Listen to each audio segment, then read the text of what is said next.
legal, senhoras e senhores, sejam bem-vindos a mais um episódio do Somente Cast. E hoje com... Vixe, mas tá diferente, Micael. Tá mais branquinho, rapaz. Mais bonito. Cabelo penteado, ó. Mais elegante. Mais elegante. É isso aí, mais uma participação especial do nosso diretor artístico, Marcelo Caldas. E olha quem voltou, Somente Gui! E aí, pessoal? Eu adoro Estamos isso aí. juntos novamente. Adoro. Só faltou o Micael, que está em Fortaleza, ficou preso lá. E hoje... Feliz aniversário, Micael.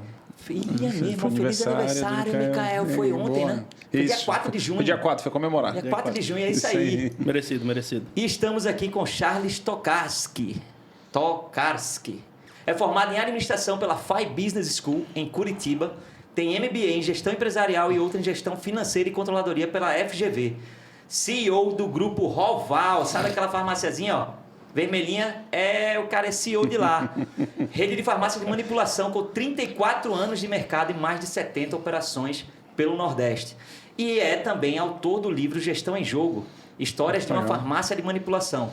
E também conselheiro na rede Ortoestética. Seja muito bem-vindo, Charles. O prazer é meu estar aqui, é incrível essa iniciativa de vocês, parabéns aí na largada, porque um espaço desse é raro.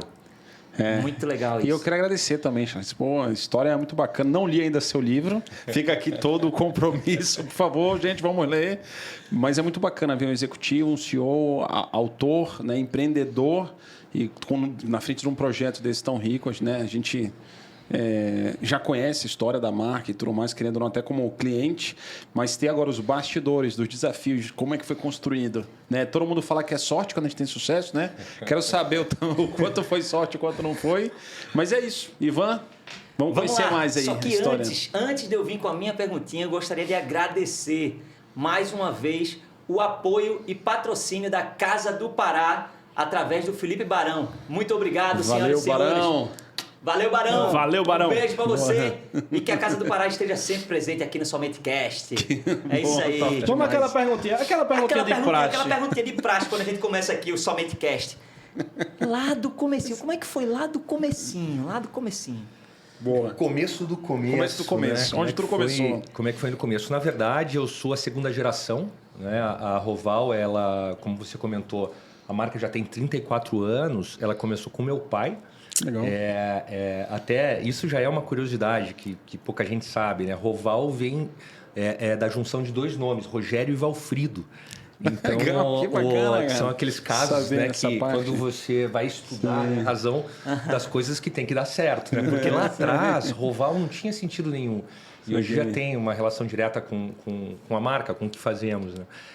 Mas Legal. foi esse começo, né? Os irmãos, o Rogério já trabalhava em Brasília, com farmácia de manipulação. Meu pai trabalhava com ele e tinha o sonho de morar em Recife. E assim ele se apaixonou por Recife, pela cidade, veio para cá. Meus pais são separados, eu morava em Curitiba com a minha mãe, cresci em Curitiba e ele fundou a Roval em 1988. Aqui. Então, e daí começou a história dele, né, como empreendedor. Ele tinha muita energia de trabalho e ele apontou para várias direções. Ele tentou fazer várias coisas. A Roval foi um dos projetos dele aqui em Recife. Só que a minha vinda para cá foi quase que traumática, um pouco trágica na realidade, né? Meu pai morreu muito rapidamente. Ele teve um câncer, em 3 meses ele morreu.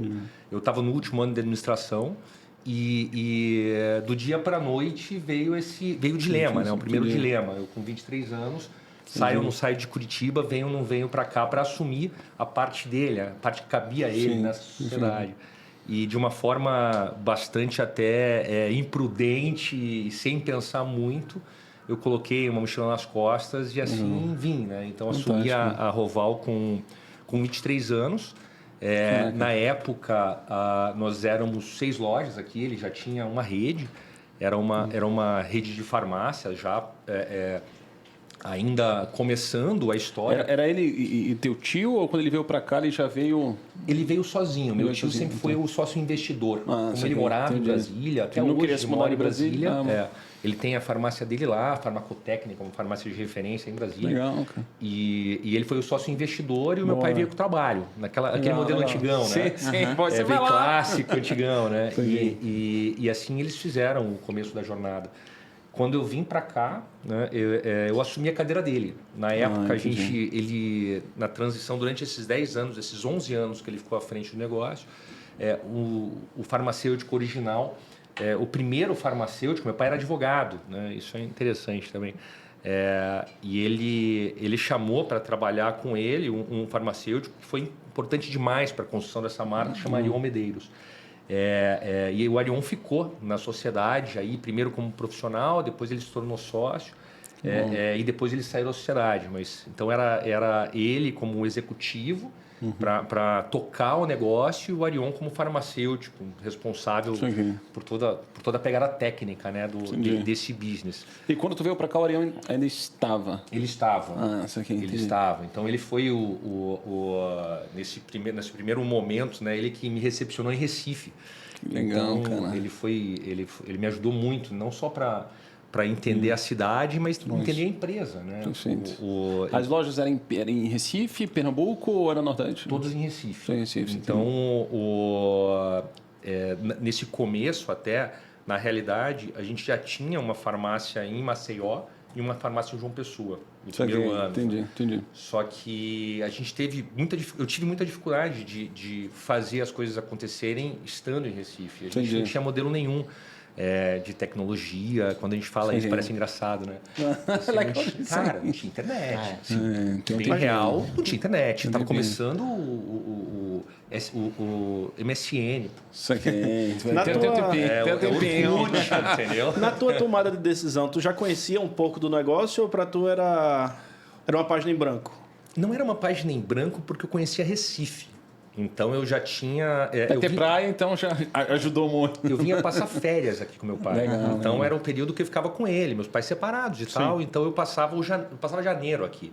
E eu tinha vindo para cá 5 anos consecutivos. Então dos 14 aos 18, assim, eu vinha para cá. Então eu conhecia a farmácia, mas não conhecia o negócio. Né? E quando eu assumi, eu vim completamente verde. Eu tô cheio de perguntas. Não, por favor, pessoal, guardem que eu tenho mais 5 aí de uma vez. Mas eu queria muito saber como é que foi a jornada de aprendizagem tua. Porque, na verdade, a gente vê... Primeiro, foi uma sucessão forçada, na verdade, ali, né? Eu adoro acompanhar a história de herdeiros, sucessores, e a gente vê que cada um tem uma experiência de como assumir. Alguns não querem nem saber, e, pelo amor de Deus... Meu pai teve 7 irmãos. Eu acho que ele já foi para diluir o risco, assim, sabe? Talvez não é possível que um não queira. Mas tem uns que não querem mesmo, tem uns que querem muito, tem uns que querem e não conseguem conduzir. E foi praticamente ali um pouco do... Eu queria entender um pouco qual o sentimento que tu tinha. Se sentiu forçado, obrigado. No início foi isso, depois a obrigação virou paixão. E eu queria entender como é que foi essa jornada de aprendizado e como é que tu se encantou pelo que o negócio é hoje. Essa pergunta é sensacional, né? Até porque tem um pouco do peso, né? Muitas pessoas falam, cara, mas com 23 anos ele assumiu um negócio, né? Que tensão. Eu não vim com esse peso. Eu vim muito determinado a fazer uma entrega boa. Eu queria fazer o meu melhor, o que eu podia fazer de melhor, mesmo conhecendo muito pouco. Na verdade, conhecendo quase nada de farmácia e quase nada de administração. O cara sai recém-formado, o cara não conhece quase nada, né? Só que eu vim para cá com um sentimento com o seguinte objetivo. Eu estabeleci 5 anos como um marcador. E isso já é uma coisa que até hoje eu falo para os nossos franqueados quando eles estão começando o negócio. Porque está tudo tão veloz hoje que os empreendedores e as pessoas elas acham que vão ter sucesso em 6 meses. E não é isso. Verdade. Então, talvez um dos principais fatores da coisa ter acontecido já e ter começado a dar certo foi porque eu vim sem data de voltar. Né? Eu vim para cá... Não tem plano B. Não tinha plano B, isso é e eu só fiz na minha cabeça, eu fazia a seguinte conta, né? Eu falei, cara, se em 5 anos eu não estiver feliz, eu volto. Eu vou para outro lugar, enfim, não era meu plano vir para cá, eu não tinha paixão pela marca, não era uma criação, não era um sonho, um desejo, um projeto meu, né? Só que no primeiro ano, eu cheguei aqui dia 15 de março, então eu lembrava... No primeiro ano, beleza, 1 ano. No segundo ano... Fazer aniversário no terceiro ano, no 4º ano e no 5º ano passou batido. Então, a coisa do subconsciente, a coisa da vida está fluindo também, né? Então, Quando eu me percebi, né, tendo vencido esses 5 anos, e daí eu já conhecia gente aqui, já tinha me habituado. A cidade já tinha me aceitado também, porque eu que sou forasteiro, hoje não me sinto mais forasteiro, né? Mas no começo tem uma barreira muito grande para quem vem para Pernambuco. Essa terra é uma terra muito rica, de gente muito forte, né? Então quem vem de fora sente isso. Eu senti nos primeiros anos. Com 5 anos eu já me sentia parte já me sentia acolhido e passou de uma forma fluida. Então eu não senti o peso. E talvez o peso dessa mudança também, a dor dessa mudança, acho que não foi tão leve. As pessoas ajudaram essa transição. Foi um pouco disso. Tu sentiu isso? No começo não. Nos primeiros... O que acontece? Na verdade, como eu comentei, né? Eu vim com esse objetivo e vim sem tempo para voltar. E trabalhei com muita força. Tu ficou muito focado no trabalho e pouco de vida social. Eu morava na frente da farmácia. Né? A sala da minha casa era a extensão da farmácia. A primeira, onde é que era? A primeira? A original e a primeira que meu pai abriu era na Santo Elias. Okay. Então, e quando ele morreu, eu vim e morei no apartamento que ele morava, que a gente já tinha feito uma transição. Ele tinha feito uma mudança, ele morava em Boa Viagem. E quando ele ficou doente, a gente alugou um apartamento. Ele alugou um apartamento na frente da farmácia para ficar mais fácil de ele ir até o trabalho e tal. E daí eu fiquei nesse apartamento que era dele, né? Que ele tinha alugado. E esse apartamento se tornou uma extensão da farmácia. Nós fazíamos reuniões lá. Tive confusão com o condomínio, que não queria subir gente, subir a cadeira para fazer reunião. Mas era isso. Então eu fiquei numa intensidade alucinante os 2 primeiros anos. Eram quantos funcionários nessa época, assim? Éramos 30 funcionários, pelo menos. Desculpa, tu é filho único, como é que... Eu tenho uma irmã. E a Michelle... Só que a Michelle já estava com a carreira dela direcionada. Ela é médica, então ela tinha se formado em medicina e já estava muito mais encaminhada do que eu nessa conta. Entendi. E até na circunstância, ela mora em Curitiba. Entendi. E eu, como administrador, fui feito essa... Né, colocou na mesa. E aí, você vai ou não vai, né? Mas tu tinha alguma coisa antes assim na cabeça, por exemplo? Vamos lá, se não tivesse tido essa transição forçada, tu tinha alguma coisa na cabeça que tu queria fazer, se tu queria empreender em outro ramo, ou se realmente foi... Na verdade, a história de verdade é a seguinte... eu estava no último ano de administração com ênfase em marketing, mas eu queria ter feito publicidade, entendeu? Minha pegada era uma pegada mais de comunicação, eu gostava do mundo da comunicação e tal, eu tinha tido um professor de publicidade que me mostrou como era ser uma agência. Eu achava que eu ia ser atendimento de uma agência. É isso que eu achava que ia ser, porque eu gostava da coisa... Eu nunca fui... Eu sempre fui muito generalista, né? E eu conseguia conectar, sempre consegui conectar bem as pessoas e tal. Então eu me via nessa posição. Só que antes eu imaginava que eu ia me formar e eu ia passar um tempo fora do Brasil. Essa era a minha leitura. Cara, vou passar um ano fora. Só que não era passar um ano fora com toda a estrutura do mundo. Não tinha grana nessa época. Então eu ficava imaginando... Eu tinha um amigo que tinha passado um tempo na Austrália. E a minha vontade era essa, cara, vou passar um ano na Austrália, vou pegar onda, vou vender pizza, voltar todo tatuado. Todo o projeto era um pouco esse, voltar mais qualificado, falando inglês e tal, mas também com surf no pé. Mas no fim não fui para a Austrália, nada disso aconteceu e vim para Recife, né? Fui para uma outra praia. E que tem tubarão também. Também. Por que tu toda vez fica assim quando eu falo disso? É verdade. Não, tudo bem. Tá certo. E falando um pouquinho sobre... Eu vi a formação, né? Eu tive até a oportunidade... Na FIA, eu fiz um curso chamado AMP, lá na FIA. E aí eu ia lá uma vez por mês, e Recife, morando, ia para lá. Por sinal, Curitiba é lindo, fantástico também. A universidade, é incrível. E queria entender um pouco como foi essa formação mais técnica também, né? Porque a administração, tu transferiu a faculdade para cá, ou não deu tempo, não conseguiu continuar os estudos, focou para empreender. Como é que foi essa formação para conseguir trazer hoje o negócio onde está hoje? Algumas coisas foram muito, muito importantes, né, para a empresa em si, para mim, para a empresa, claro, como consequência. Eu terminei a faculdade antes de vir para cá. Então, meu pai morreu em maio. eu estava no último ano de administração, eu vim para cá em março. Isso aqui. O Arion, que na época era um farmacêutico, que se tornou sócio, ele conduziu a empresa nesse intervalo. Então eu venho para cá formado e imediatamente eu comecei um MBA pela FGV aqui em Recife, de gestão empresarial. E daí a gente está falando de quase 25 anos atrás, né? 23 anos atrás e 24. Esse MBA eu conseguia aplicar na prática tudo que eu aprendia. Então eu lembro que na época... isso foi massa. Então tu já tinha o campo para estudar, aplicar. Então nesse início tu já tinha feito pós-administração, foi fazer MBA eu já fiz já aqui, né? Já morando em Recife. E isso era algumas coisas que podem parecer pequenas hoje, mas na época foram revolucionárias. Tipo, cara, pagamento era numa sanfoninha. Tinha a velha parte da sanfona, entendeu? Então, desculpa, lá em Curitiba tu fez a FAI, não foi? Fiz FAI. Foi, pronto, foi FAI. Eu fiz FAI lá. Falei, esse povo nem vai me corrigir. Foi FAI, experiência incrível. Eu fiquei com medo que o Marcelo tivesse errado, na verdade, quando ele escreveu.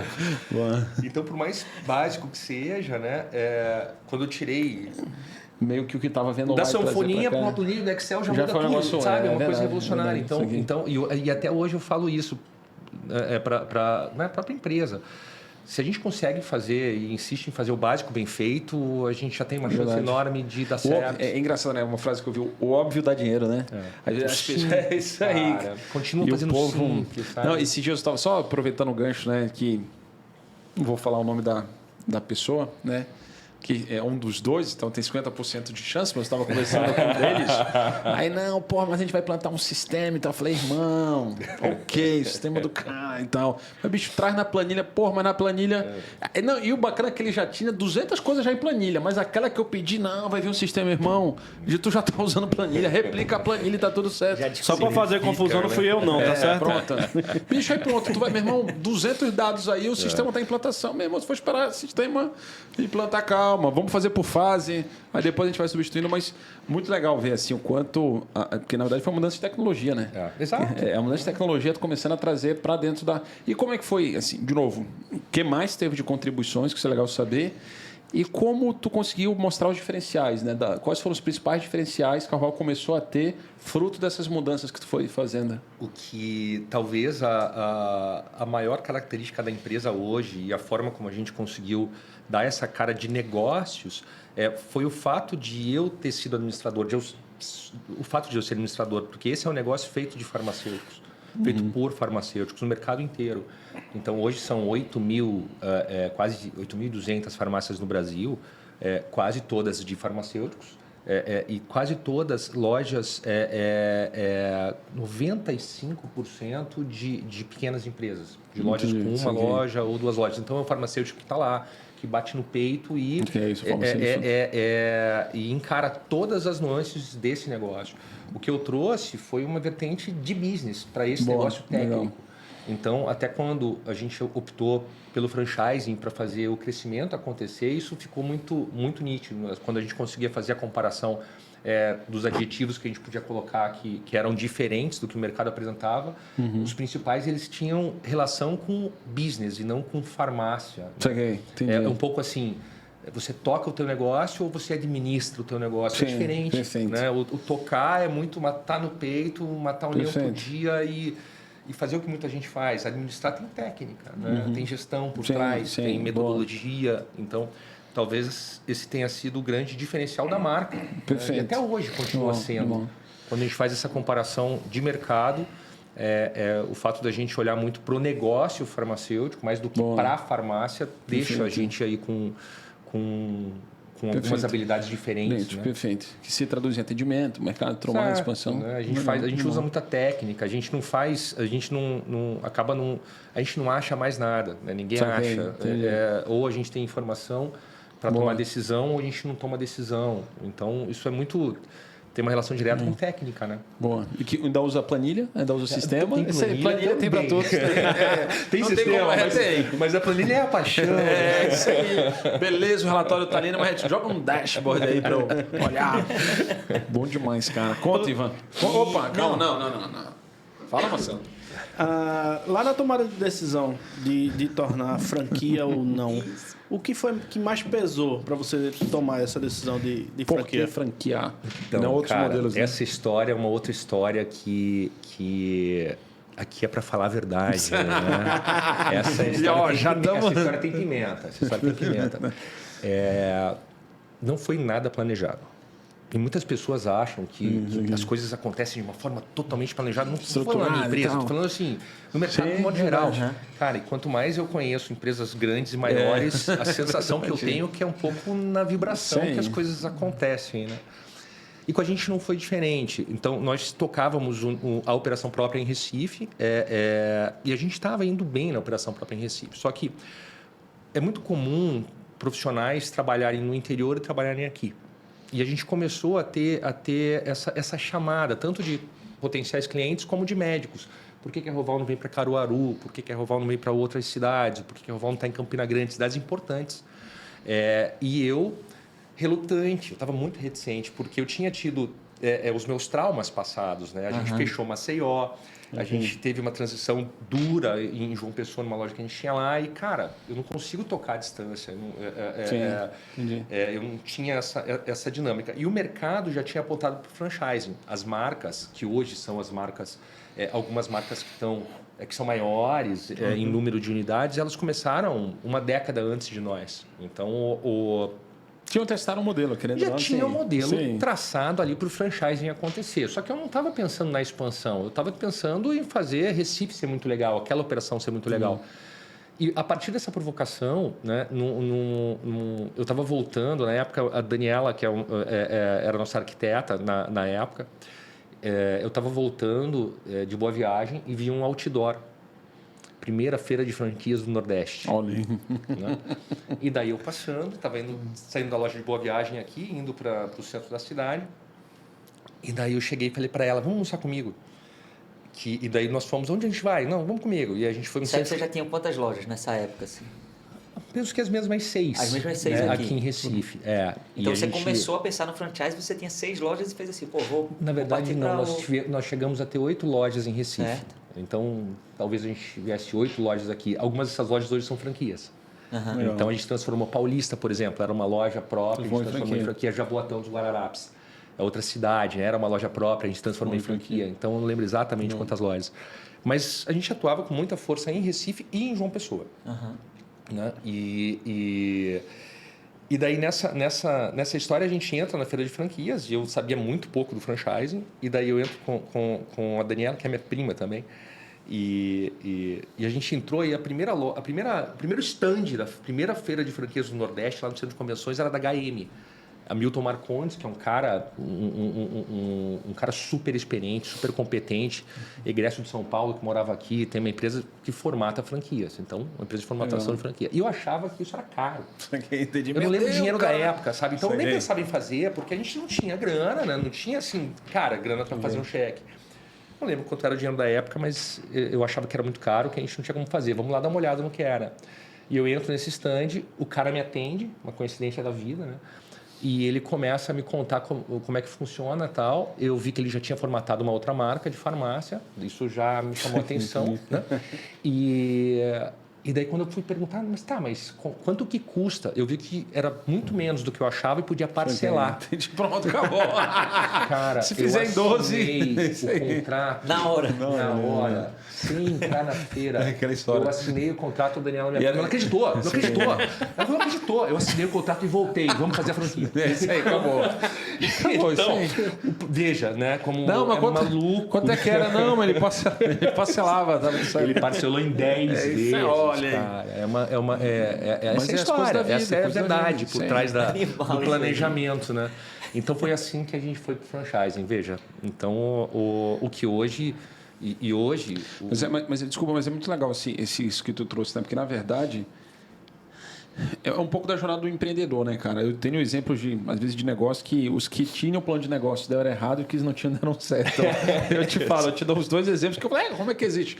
Não é que não tem que fazer plano de negócio, mas eu acredito que a execução e a boa execução, o suor, ele vence a teoria e vence o plano, porque você tem que estar sempre ajustando o plano. Mas foi muito legal porque antes tu falou, eu tinha medo de fazer tal coisa. E o medo, de novo, cara, pode até parecer meio clichê, mas todo empreendedor precisa sentir medo.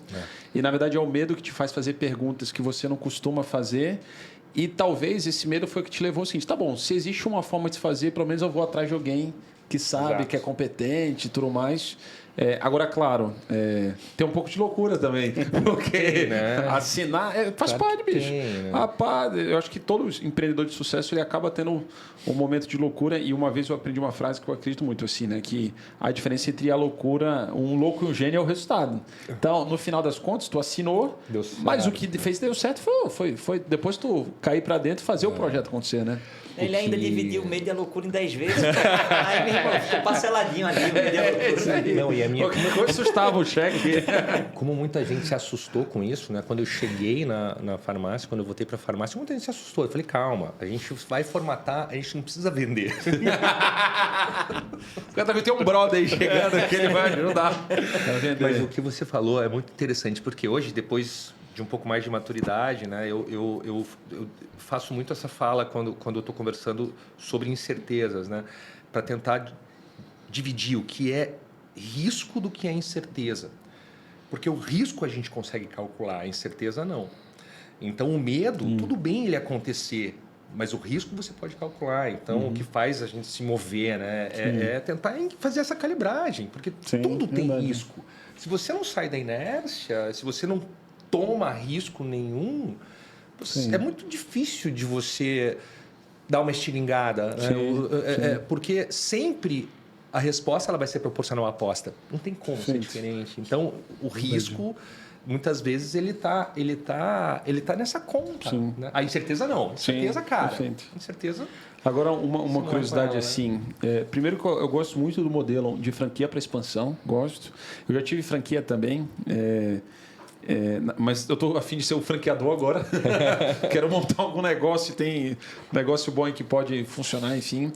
Mas eu acredito que a expansão e o modelo de franquia está muito relacionado a como você escolhe os franqueados. Isso.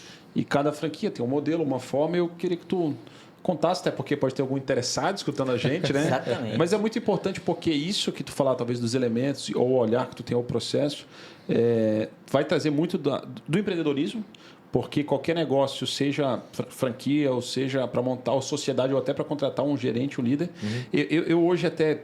Os líderes que eu escolho para mim tem que ter perfil empreendedor. Eu gosto desse perfil, eu gosto dessa pessoa que, de novo, topa o risco e eu divido isso com as pessoas.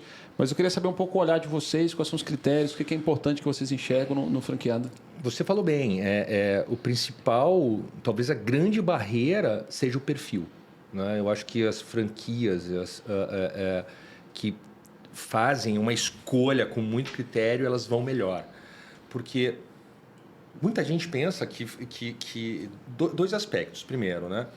Eu vou franquear, eu vou comprar uma franquia, mas se você tem um perfil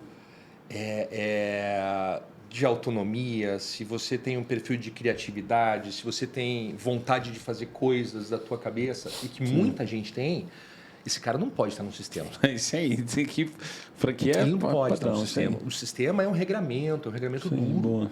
É um regramento que precisa ser seguido. Exatamente a razão da franqueabilidade ou a replicabilidade do negócio, que vai apontar para um resultado, é porque aquele negócio, daquele jeitinho, ele tem funcionado bem. Não é que você não vai opinar, mas existem alçadas, existem fóruns. Sim, e a gente tenta sempre dizer isso na conversa, na primeira conversa. Né? Então, esse é o nosso ponto. Olha, qual que é a tua... qual que é o teu filtro, né, de conseguir seguir uma regra? Porque se você acha que a gente está falando algo que você pode contestar, cara, nem começa. Sim, né? perfeito. Isso aí. E uma outra coisa, muita gente também acha que vai comprar uma franquia e vai trabalhar pouco. Isso é a maior ilusão do planeta, cara. Quando eu vou conversar com um empreendedor, né, que está querendo entrar no negócio, a primeira pergunta que eu falo é se ele está disposto a não tirar férias mais. Claro que não é durante o resto da vida, mas acabou. Nos primeiros 2 anos, pelo menos, acabou. É abrir e fechar. Não tem outra alternativa de ter sucesso. Não tem como, gente. O negócio, qualquer negócio, ele tem um fluxo, ele tem uma curva de aprendizado, mesmo dentro do sistema de franquia. O cara vai ali, de repente o cara nunca teve um negócio, ele vai ter que gerenciar pessoas, né? Sim, Ele vai isso ter aí. que aprender a ser dono, é um outro drive. Isso aí, Ele vai ter concordo. que aprender a encarar Brasil, né? Vai Sim, encarar Brasil, verdade, isso aí. encarar Dificuldade, complexidade, risco, burocracia. isso aí, é tudo isso, E né? sem choro aqui, só falando a realidade Sim, mesmo, sim. né? Se o cara nunca encarou isso e se assustar, em meio ano desistir, Sim, olha a tá bom. quantidade de dinheiro que ele vai perder, né? A quantidade de energia que ele vai perder, e para a marca também isso é péssimo. Então, são as duas coisas que a gente coloca com muito critério quando a gente vai conversar com o empreendedor. Primeiro, se ele tem esse tempo disponível, né, para encarar um negócio, e se de fato ele tem esse perfil. A avaliação que a gente faz, a gente já faz a avaliação psicológica, não é mais Sim. questionário. Aí tem que ser nesse nível, cara, porque, de novo, assim, o que é comum é o cara olhar para a franquia e buscar a franquia como uma forma fácil de um investimento e, de novo, achar que trabalhar um pouco. Eu tive a oportunidade de ser master franqueado também, então eu cheguei a fazer algumas abordagens de venda do projeto da franquia e tudo mais. E tinham perfis que eu via e que, de uma certa forma é normal, e o problema não está nesse perfil, que às vezes o investidor quer colocar a grana e traz uma outra pessoa para operar. E são modelos que podem dar certo, mas, de novo, depende do perfil. A gente não vende para quem quer... Então, é isso que eu ia te perguntar. O cara que é só investidor no trabalho entra, ou o cara tem que ser investidor e tem pelo menos X% do tempo A dele gente dentro? nem fala com o investidor. Funciona assim, se você é dono de 95% do capital, e você tem um operador que tem 5% do capital, quem que é o operador? É o cara? A gente nem fala. Você é o banco. Bom, é isso aí, bom. A gente quer conversar com o cara. Então, Sim. a gente não vende para você, a gente vende para o cara. Sim. A gente tira você da conversa. Você não vai participar Perfeito. da conversa Boa. do dia a dia. Boa. Então, porque quem está operando é o coração da isso mesmo. coisa. Porque você pode achar bom ou ruim, mas é o cara que tem que operar. Sim. Então, a gente trata o investidor como banco. Claro que nos fóruns certos, a gente também conversa. Não é que não conversa, Perfeito, mas claro. a operação, o dia a dia, a gente não recebe ligação do investidor. Isso aqui, perfeito. Não, Quem está ligando para gente? Operar. Perfeito, boa. Teu operador tem que ligar para gente. Aqui. Né? Então, Tem uma nesse franquia sentido. nos Estados Unidos, não sei se já ouviram falar, que se chama Chicken Filé. Que é uma franquia de Meio hambúrguer, KFC, sanduíche, assim? tudo mais. Meio KFC. E ela tem uma taxa de sucesso para quem entrar como franqueado. É mais fácil entrar em Harvard do que ser franqueado deles. E, na verdade, o que eles fizeram é criar quase que esse símbolo de sucesso. É uma conquista. Se você falar que é franqueado deles, cara, você fez algo como muito se difícil. ganhar uma medalha. É meio que uma medalha. E o curioso é que eles são uma rede forte, aos domingos eles não funcionam. Tenho quase certeza que é aos domingos ou acho que é sábado ou domingo, que eles são uma rede cristã e eles uma fecham. religião e tal. E aí eles fecham. Então você vê, cara, é muito desejado, é uma das mais fortes, Cultura altamente forte. conhecido. E os caras vão lá, cara, essa é a nossa cultura, a gente não vende nesse dia. E, meu irmão, é espetacular Incrível. o sanduíche dos caras. E aí, pra tu ver. Então, de novo, é trazer o que você acredita, praticar. E claro que tem outros fatores, como marca e gestão e modelo de franquia e tudo mais. Então, eu lembrei dessa história quando falou que é difícil. E de novo, eu acho o seguinte, é muito responsabilidade do franqueador. De fato, ele que vai topar ou não aquela pessoa que ele perfil, né? E a gente está falando de... Cara, a gente está falando de vidas, né? Sim. E não estou nem falando do produto que a gente vende. Especificamente, a gente trabalha com saúde. Então, você tem que jogar a régua na estratosfera. Boa. Mas, além disso, qualquer negócio é uma quantidade de vida que você coloca ali. Não é só Sim, grana, eu né? sei, Então, e tem que se tomar muito cuidado, porque existem muitas marcas de todos os negócios, diversos negócios, estão ali preocupados com a venda com a venda da franquia. Mas, com a taxa, cara, é por isso que eu falo, a minha defesa sempre, quando eu vou conversar até com amigos que querem conhecer outras marcas, liga para quem opera. Né? O vendedor de qualquer marca é o franqueado. Sim. Então, se você tem interesse, até se alguém aqui está interessado em qualquer marca, as franqueadoras elas são obrigadas a te entregar a lista de franquia. Elas são obrigadas. Quando você assina um termo lá que se chama COF, Circular de Oferta de Franquia, se você mostra interesse pela marca, ela é obrigada a te dar, dentro dessa COF, a lista de todos os franqueados. Então, não tem tarefa mais importante do que estar com interesse naquela marca. Liga para todo mundo, poxa. Sim, você vai colocar a tua vida ali, você vai colocar um caminhão de isso aí, dinheiro. pronto, E o franqueado fala a verdade. Isso aí. Os Franqueado felizes falam e os não felizes também falam. Então é um grande caminho, né, para escolher a marca. Só mais uma dúvida. Qual o nível de suporte que vocês oferecem a um franqueado hoje?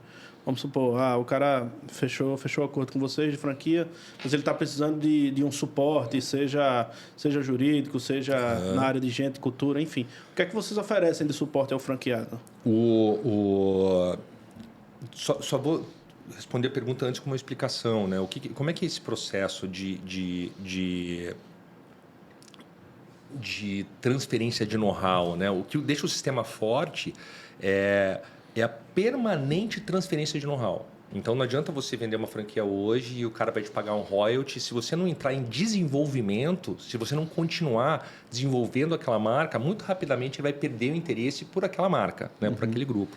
Então, não existe um suporte específico que a gente dá. A gente acompanha a vida do cara. A gente acompanha a fotografia do resultado dele todos os meses. Então, é muito mais profundo do que a gente está aberto para uma solicitação do cara. A gente é provocativo nesse sentido. Então, hoje a gente tem um sistema... Isso aqui é uma planilha. Isso aqui é uma planilha. A gente bate uma foto do resultado do cara todos os meses. E a gente olha a última linha. A gente recebe o royalties pelo faturamento. Mas a gente olha a última linha do cara, porque se ele não estiver ganhando grana, o que vai acontecer com o cara? Ele vai romper contrato, ele vai ficar indignado com a marca, ele vai sair do nosso negócio. Então, a gente tem, a franqueadora hoje, a gente tem farmacêuticos que dão suporte técnico de qualquer questão relativa a algum material, algum lançamento que queira acontecer. A gente tem os supervisores de negócios, a gente tem uma house dentro da franqueadora, para todas as deliberações de marketing.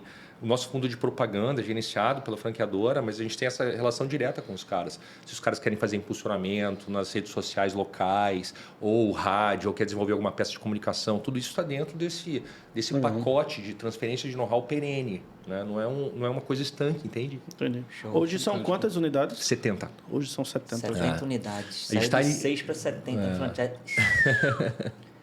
E ainda tem aqui, bicho, uma coisa aqui que, além de toda essa complexidade, o cara resolveu fazer a Roval Pet. Boa. Como é que foi essa parada assim de você? Pô, vou fazer a Roval Pet. Porque eu acho que Acordou um dia. Tá bom, acordou um dia e fez assim, olhou pro pet dele e falou assim: ele merece essa atenção. Boa. Não, na verdade, isso é um negócio que eu acredito demais, ainda vai acontecer com muita força. No Sul e no Sudeste já é uma realidade. A gente, aqui no Nordeste, a gente ainda está caminhando lentamente para que as pessoas entendam o que é uma farmácia de manipulação veterinária, né? O exemplo mais tradicional, o mais clássico, né? Que se vocês têm algum pet e tal, algum animal de companhia e tal, e se vocês já tentaram dar um medicamento para eles, são as mais diversas histórias, né? Eu não quero, não gosto. Exato. Imagina se você tem um gatinho, um cachorro. Agora, imagina se você conseguir colocar um medicamento dentro de um biscoito, em formato de osso. Ali está o ativo e ele tem sabor de churrasco. É isso que a gente faz. Imagina se você tem um gato e a gente coloca numa cauda terapêutica o medicamento e passa na pata dele e ele, ao se limpar, ele faz adesão ao tratamento. Rapaz, tem menino pequeno aí que você não tem pra pegar isso aí. Tem um menino pequeno aí que para tomar remédio também. Tá difícil. Mas olha, você está falando uma coisa e de fato, a farmácia de manipulação, o conceito do que a gente faz, ele é pouco difundido. Porque a gente faz medicamento em pirulito, em goma, em sachê, em jujuba, em chiclete. São formas farmacêuticas para administrar. O máximo, tu vou falar uma coisa que o máximo que vi lá nos Estados Unidos que tem umas gomas que são vitamina C.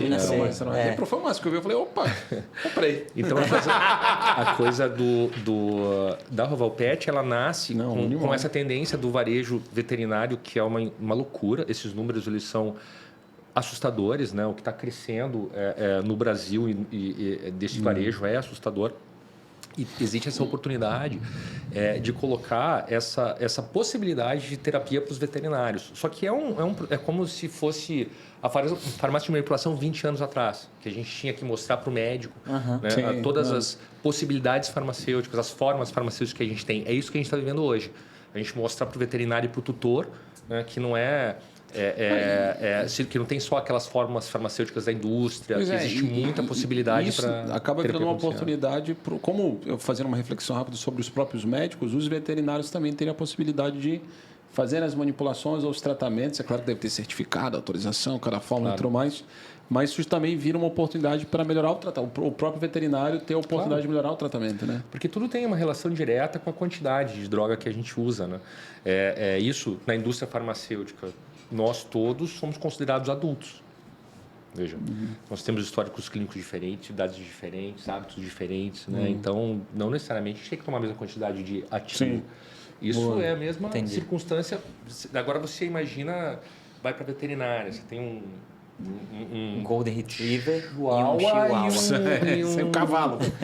Sabe, é muito diferente a abordagem, a forma que você pode usar e a quantidade de ativo que você vai entregar para aquele peso, né, daquele animal. Então, Muito interessante. Espera Meu irmão, vamos lá, agora eu fiquei curioso.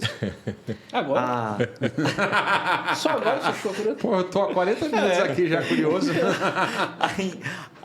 Não, porque vocês têm então uma indústria que faz essa fabricação desses pros pets, desses produtos para os pets, e a loja ela só faz ali guardar e vender. Eu achava que eu não sei porque eu entrei uma vez no Roval Pet e eu achava que faziam algumas coisas lá na loja. o estudo é feito em cada farmácia. Em cada farmácia. A legislação ela obriga. Boa. Todas as farmácias têm um laboratório. Então, todas. Então, os medicamentos manipulados, eles são personalizados, eles são individualizados. Então, não tem nada pronto. Não tem nada pronto. Tudo precisa ser calibrado. A calibragem, ela é individual, ela é única, ela é pessoal. Então, quando você chega em uma farmácia, qualquer que seja uma farmácia de manipulação, ali dentro tem um laboratório. Imagina para manter essa padronização de tudo aí, por exemplo, que nem você estava falando, para o cachorro do meu irmão, que deve ter 80 quilos, que é desse tamanho assim, aí tem que ser uma dosagem completamente muito diferente. grande, completamente diferente como é que é o nome da pugzinha? Do meu chihuahua? Da Sky. Da Sky. Sky. Sky da patrulha canina. Mas eu acho Patrulha que, canina. além da quantidade, né, eu acho que o que mais chama a atenção para esse mercado é a forma farmacêutica, porque a adesão ao tratamento é tão importante quanto o tratamento certo. Porque existe muito... você para a terapia na metade. A gente para. Né? E aí... Agora, essa manipulação ela facilita. PET, ela é relativamente recente? Então, não é...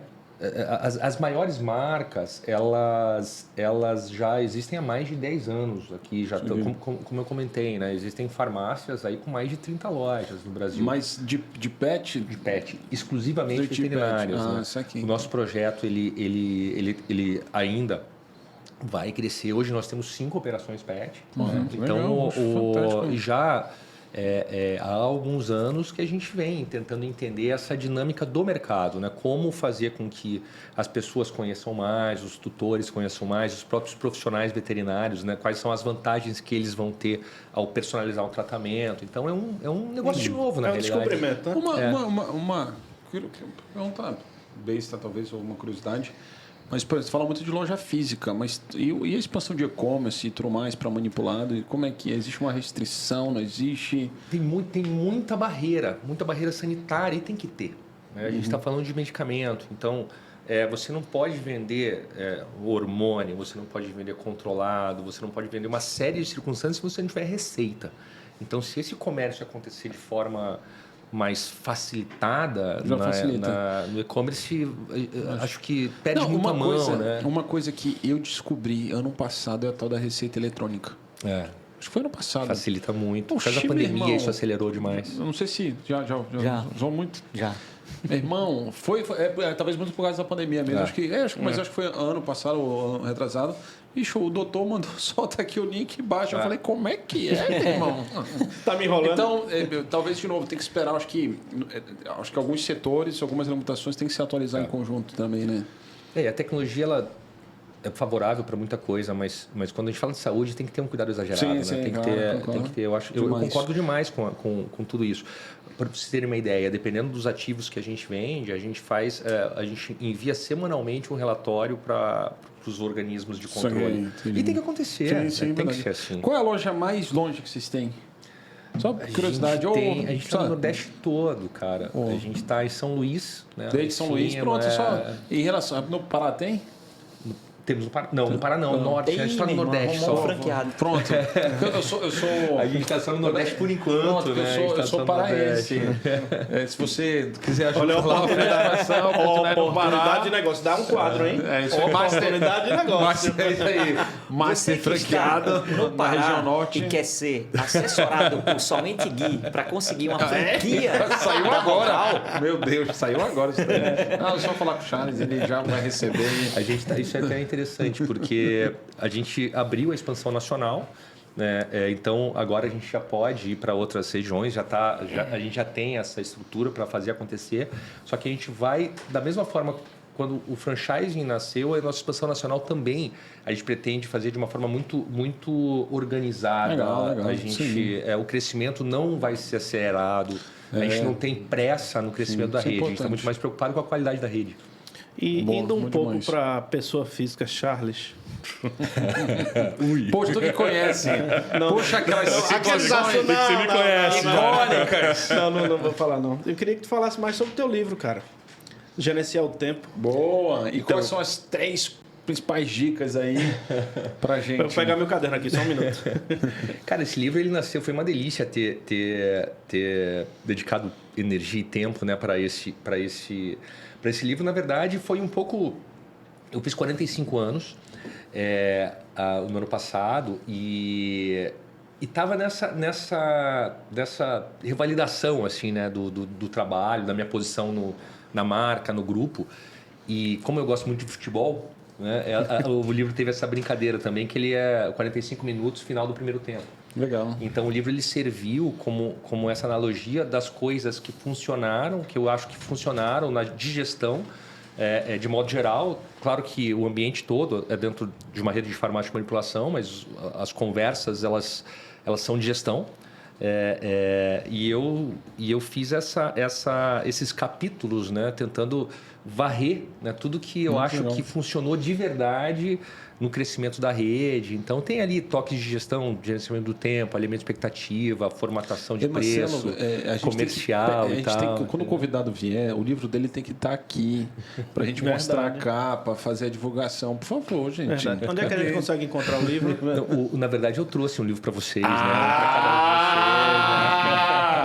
Mirou no elefante e acertou na mosca. É para entregar agora. Soltando indireta. É para entregar agora. Você só vem aqui. É para entregar agora? Não, daqui a pouquinho. Mas da próxima, pega antes, a gente já coloca aqui. Que a gente já segura para não dar tempo de levar. Boa. Então ele veio, foi um pouco dessa... E o intervalo, que eu até comento no livro, né? O livro foi um intervalo, foi essa reflexão para este novo modelo. Legal. Então eu estou me considerando aí já no segundo tempo, né? No segundo tempo, agora estou com 46 anos. O livro, ano passado, eu lancei só para a rede, só para o Grupo Roval. Então, todos os profissionais e parceiros, amigos, enfim, que estão ali vivendo com a gente o negócio, eles ganharam. Daí agora a gente lançou pro mundo, na real, né? Legal, foi semana passada demais. até, teve o lançamento de um blog que eu faço parte, que eu escrevo também. E daí a gente usou o blog para fazer esse Fantástico, link. Bom demais, meu irmão. Aí agora é a minha vez de fazer aquela pergunta. Charles, o que é sucesso para você? Adoro, Cara, Esse quadro novo Ele que faz essas perguntas assim, bicho. sabe, Marcelo, eu dentro desse até dessa reflexão que eu fiz, não só de carreira, né, que eu fiz de vida, e para mim hoje o mais importante é o equilíbrio. Eu não vejo que se a gente estiver muito bem num aspecto só da vida, a gente pode falar que a gente está com sucesso. Eu não acho que seja isso. Eu acho que e eu coloquei muito isso num mantra quase que diário. E eu até falo isso no livro, né? Todos os dias quando eu acordo eu repito isso, né? Todos os dias, sob todos os pontos de vista, eu vou cada vez melhor. Então é um pouco essa busca, sabe? Não tem fim. É uma jornada, cara, de evolução. Então eu não consigo precificar, eu não consigo quantificar. Eu acho que a gente só se torna também melhores profissionais se nós nos tornarmos melhores pessoas. Eu acho que uma coisa não vem antes da outra, sabe? Então, não respondendo a tua pergunta, Não, respondeu. mas ela não tem resposta, sabe? Eu estou muito mais voltado e energizado nessa... Não, mas a parte que eu numa peguei... under construction, assim, sabe? Mas eu peguei uma parte muito boa aqui. O sucesso não é você estar feliz só numa área da vida. É isso mesmo, cara. Eu gosto demais disso. E chegamos. Não pode continuar. Não interrompa, por favor, o nosso convidado, Ivan. Não, porque Desculpe. assim, bem nesse papo de empreendedor, né? Muitas vezes a gente acha que o trabalho está na frente de tudo e a gente acaba colocando toda a nossa energia sei. na evolução da nossa carreira e a gente não vê os nossos filhos, né, por perto, a gente não consegue dar tempo para os nossos amigos, para os nossos parceiros e parceiras. Então, por isso que eu fico muito atento a isso esse hoje. equilíbrio. Até quando eu converso com empreendedores, né, que apostam a vida inteira no negócio, Verdade. mas não é só o negócio, é a nossa vida, né? É isso aí. Agora, Vendo aí? vai, agora. Agora chegamos naquele momento agora. do Somente Insights. Qual foi o seu Somente Insight de hoje, Marcelo? Cara, foi com a não resposta à minha pergunta. é sempre, assim, sempre em busca de evolução, sempre melhorar, né? Que, assim, não significa que eu estou bem no trabalho ou que eu estou bem na família. Então, assim, é constante evolução em todas as áreas da sua vida, da sua família, do seu trabalho, enfim. E eu acho que é em busca da felicidade. E você, Somente Gui, qual foi o seu Somente Insight de hoje? Meu foi, se não tiver dinheiro, parcela em 10 vezes. Esse é excelente, meu Meu irmão, eu irmão. gostei muito desse momento. Pra mim foi o ápice, cara, da vida Meio dele. de loucura, o cara chegou lá e fez porque, assim, bicho, parcela em empreender é isso, 10, cara. não passa, velho. Meu irmão, eu vejo, sabe, só aproveitando o gancho, sabe, assim, cara, não existe empreender com 100% de segurança, cara, não existe. Empreender, não é isso, empreender significa não estar seguro. E o problema é você conviver com essa insegurança, lidar com essa incerteza. Eu acho que tem que ter muita fé. Esse ritual que eu vejo que tu diz que tu faz é quase que tá se reenergizando todos os dias, porque, meu irmão, todo dia, meu irmão, a gente mata um leão, nasce outro E2. Parece aquela como é que é lá do Caverna do Dragão. É o Diamante. Diamante, É o né, meu Diamante. irmão? É assim, cara, é difícil, é fora, mas é extremamente recompensador. Então, pra mim, se não tiver dinheiro, dê uma parcelada. Foi um insight bom e, cara... Dá pra parcelar um sonho de 10. E foi o instinto ali que ele colocou na hora, se jogou mesmo, empreender, se jogar e, cara, vamos depois. Eu gosto muito, sabe, fala muito em ordem e progresso, eu sou muito a favor do progresso e da ordem, entendeu? A gente progride e depois arruma. Às vezes dá certo, às vezes dá errado, então pra mim esse foi o insight. Ivan, Rapaz, E o o seu? meu Somente Insight foi uma coisa que ele fala ali quando ele está buscando os franqueados. Isso é forte também, puxando já Boa, a questão aí do parcelamento. Mas tem que saber encarar o Brasil. Isso não é fácil. Ele falou isso daí. É verdade. Isso daí não é fácil. Eu lembro, bicho, que por que eu lembrei disso? Eu falei, meu irmão, lembrei daquele momento que eu abri uma loja de rua e eu coloquei a placa. Chegou um fiscal da prefeitura, me multou, meu irmão. Que eu tenho que fazer. Eu tenho que colocar a fazer. placa errada, meu irmão? Não, eu tenho que fazer um projeto, tenho que dar entrada na prefeitura, para a prefeitura aprovar, para não sei o quê.